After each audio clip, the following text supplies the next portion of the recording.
What's going on, guys? Coach D back here with another sports review. Today we're going to be reviewing how the Clippers have a complete disaster and lose the game to the Lakers last night. This was the last hallway rivalry game because the Clippers are now going to be going into the Intuit Dome next year, so they don't have to share the court with the Lakers anymore. And I'm so glad because we got to get up out of there. Because when the Clippers were winning this game, we were well in control of this game going into the fourth quarter. And when we were doing good, we got little cheers and applause.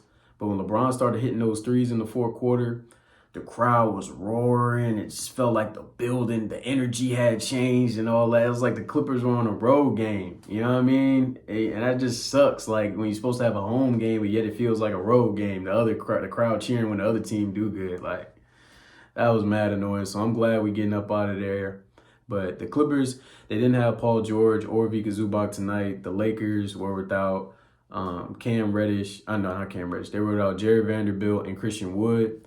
So both teams a little banged up, but the Clippers were still well in control in the third quarter. We actually were up 19 points going into the fourth quarter, and we scored the first basket in the fourth quarter, so we're really up 21 points. We were up 96 to 77 going into the fourth quarter. And there's two main reasons why we sold this game. Two. Number one is going to be because if you watch any of my other videos, this just keeps coming up. The Clippers bench unit is so small and that defense is so bad. And they, the Lakers put LeBron against that unit and it turned out being a complete disaster. And the other thing is Ty Lue. Down the stretch, Ty Lue, he did not make any adjustments to what was happening on the floor, and we'll get into that. So we dive into the game. Once again, the Clippers extend the lead 98 to 77 in the fourth quarter. They scored the first basket. So we're rolling. But then we start having the issues that show up with our bench unit. And with our bench unit, we have Russell Westbrook, James Harden, Norman Powell, PJ Tucker, and Mason Plumlee. Now, out of those five people, there isn't one good defender that you could say, oh yeah, like they're going to lock up out of those five. And that's okay, because you say Russ, Russ can hold his own he's a good defender sometimes. And then Harden, we be swiping the ball. But Mason Plumlee, Norman Powell, PJ Tucker, that defense in that fourth quarter was awful. Awful. Because the Lakers, they have LeBron staggered to where he goes against us, against that bench unit, and he was terrorizing them. Meanwhile, us on the other side, we couldn't score. So in the first 3 minutes of the fourth quarter, the Lakers go on a 14-4 run. In 3 minutes, 14-4. They go on a 14-4 run, and the lead is just evaporating. And that's largely behind, we go, Russell Westbrook, he gets Cam Reddish for a layup. But then after that, we go Russell Westbrook misses a layup. PJ Tucker's wide open. They're not guarding PJ Tucker. So Russ is coming down. He's facing two at the rim. He forces it up, miss. Then Russ is driving in. He just drives in. He has one of those Russell Westbrook turnovers. And then Harden drives in. But guess what? They're not guarding Russell Westbrook from three either. So he ends up kicking it out. And then Russ bricks a three. And then the Lakers are just going the other way. And LeBron is going the other way. And guess what we have for LeBron? PJ Tucker guarding him and Mason Plumlee at the rim protecting. And LeBron was just frying them dudes. Frying them. Norm ended up switching on to LeBron a few times, and he's just hitting them threes. PJ Tucker goes under his screen. Bron's chucking the threes, and he just starts getting hot.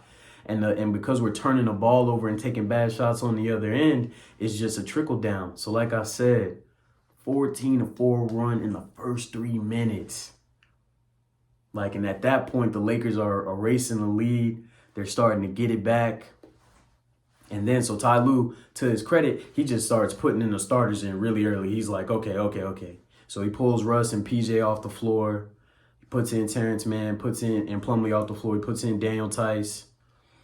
And so we have the starters back out there. The issue is now it's a close game again. When you were up 21, but now a 14-4 run in 3 minutes, now you're right there. You're right back in striking distance, and LeBron's hot right now. So he comes in, right? But then I take it back. Mason was still in the game. Mason Plumlee comes down, and he has 2 turnovers. Now, the first turnover that he had was in transition. We had got a steal, and I don't know what he was thinking. He turned himself into Giannis or something like that. He doesn't pass the ball to his point guard. He says, I'm pushing a break. And he runs up and gets stripped from behind, and that leads to a transition 3 for the Lakers. Then we come back down. We get to what we should have been doing the whole fourth quarter. James Harden pick and roll. He gives it to Plumlee because the Lakers blitz him. Plumlee takes the ball, and Terrence Mann is a little late on the cut. Plumlee makes a bad pass, backdoor pass, and it gets picked off. They go the other way and they score. So just like that, it just the lead evaporated behind a bunch of bench players. And that bench, if they're not going to play defense, that's one thing, but you can't turn over the ball and just not score for like a half of a quarter against somebody like LeBron, And that was just the killer. So once that's over with, right, and the game's 5 or 6 points, 104-99, the Lakers are right there, then the most unfortunate thing happens. LeBron's coming up the court midway a little bit into the fourth quarter, and Daniel Tice picks him up, just because LeBron was pushing so fast, he just ends up on him. And LeBron just kind of like resets, and he's like, wow, Daniel Tice on me? Daniel Tice from 22 feet? And LeBron hits that little look down 3 and drills it. And then at that point, it was starting to get bad, right? You already knew like all the momentum had shifted and everything. LeBron, he noticed that. And LeBron's so smart, like he just started picking on that matchup. And the crazy thing about it is the Clippers, Ty Lue said after the game that their plan was to let Tice switch on to LeBron. They said that was what we were going to run. I'll show it in the film study. LeBron and AD weren't even forcing us to switch. It wasn't like they were like making us switch. You know what I mean? We just voluntarily put Daniel Tice against LeBron. It was like a fake screen would come, or AD would just come touch Kawhi, and then Kawhi would just run off, and Daniel Tice would step up like, yeah, I got him. Foolishness. So LeBron ends up cooking that really the whole rest of the fourth quarter because Daniel Tice can't guard him from that far away. LeBron, he's like killing him. I might as well be out there trying to guard him with Daniel Tice because he's just too slow. He's too short. He's undersized. Like, he's a center. Like, it's not going to happen against LeBron out there. And so then we start double teaming LeBron, and LeBron starts making the right pass. Rui Hachimura hits a three. D'Lo ends up hitting a 3 and then we're getting offensive rebounds because Tice is up, right? He's out of the paint. So now we're dealing with AD against Kawhi downstairs. LeBron is one of those guys that you cannot double team him. He's too tall and he's too good of a passer. He's going to find the wide open man, and he's going to make a great pass to get it there. He's one of those guys like Luka too. You can't double team Luka. He's just going to make the pass, and then you're going to get punished with a 3. And so that's kind of what happened at the very end of the game. It's just sad. It's just so sad. The Clippers really had it. 21 to begin the fourth quarter. And like how I laid out for you, LeBron really just took the whole thing over. From the first half of the fourth was the bench unit with Plumlee and Norman and Westbrook. And then the second half was Daniel Tice. We're just voluntarily switching. Just tragic. And he cooked that whole thing. So that's on Ty Lue, at least as far as the end, like why you ain't make no adjustment, but I'll get into that in a second. The takeaways that I have for the game, this bench unit has got to be fixed. I just started doing film studies and stuff like that. This bench unit loses us, I've mentioned them every game.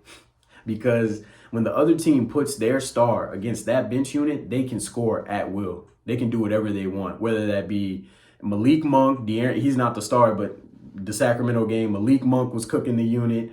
Then we have Karl Anthony Towns, Anthony Edwards, LeBron. It doesn't matter who it is. Like, they will just completely, like, those runs will be crazy. 15-0 runs, 15-2 runs, 14-4 runs to begin the fourth quarter. Like, it's always a disaster when that unit is out there, and then something just has to be done. The Clippers need to go pick up somebody to help with the defense and the height, and I just don't think PJ Tucker is the answer at that 4 position. Amir Coffey's not the answer at that 4 position. So the Clippers definitely need to address that. We got to get somebody. I don't care if it's Otto Porter Jr. I don't care who it is. We have to get something to help because that unit is really bad. Now, granted, Paul George didn't play, right? So I want to give us another takeaway. We have to have some hope, okay? A lot of Clipper fans getting on Twitter and stuff saying, you know, the season's over, we're cooked, this and that. Listen, a bench unit that has James Harden, Amir Coffey, Paul George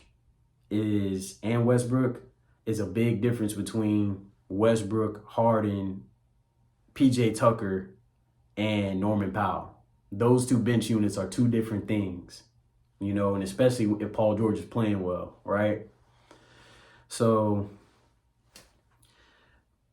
we have hope, you know, and then when we get to the playoffs, the bench minute unit, their minutes are going to start really shrinking down, right, as well. So we still have hope, you know. It just sucks, though, and we definitely got to fix it. This is a problem that we constantly see through the regular season, and we constantly keep losing because of the same stuff. So we definitely gotta fix it. But I'll put this game on Ty Lue. Like, how you make no adjust, like how you say that our plan is to switch Daniel Theis on LeBron. Make it make sense, brother. Like, come on, man, be for real. That's crazy. And I don't know. I have no words for that. So yeah, the Lakers, you know, they still got the GOAT of this generation, and, you know, without Paul George, that was going to be a struggle, but the Clippers could have won this game. That was crazy. But like I said, we still got hope. And the last thing I'll mention is a takeaway I had was Daniel Theis. Our offense looked the best against the Lakers this game, and I think a big part of that was because Daniel Theis can space the floor. Instead of him being in the paint like Zubac, Daniel Theis would stand on the 3-point line, and that would make AD at least get out there a little bit. At least he couldn't just stand in the paint. Otherwise, he'd get a 3-second call, right? And sometimes, even Theis punished him one time, he hit a wide-open 3. So if Theis can start hitting that at a decent clip, I really want him to start getting some more minutes with that starting lineup because it just opens up the floor. Now James Harden and Kawhi Leonard can get to the basket and not be running right into Anthony Davis or running right into Rudy Gobert or rim protector because Zubac is standing right in the paint. So they're just waiting for you to come down there. With Theis, you got to go out there for 3, and that takes that rim protector out of the paint, makes it a little easier to get there. So, yeah, I just wanted to mention that, but this one hurt, man. This one hurt. Y'all let me know what y'all think in the comments, what y'all thought of the game. I will be posting the film study review right after this video. So make sure you tune into that if you really want to see everything that I was talking about. So, yeah, y'all let me know. Like and subscribe. This is Coach D. Y'all be blessed. I'm on to the next one.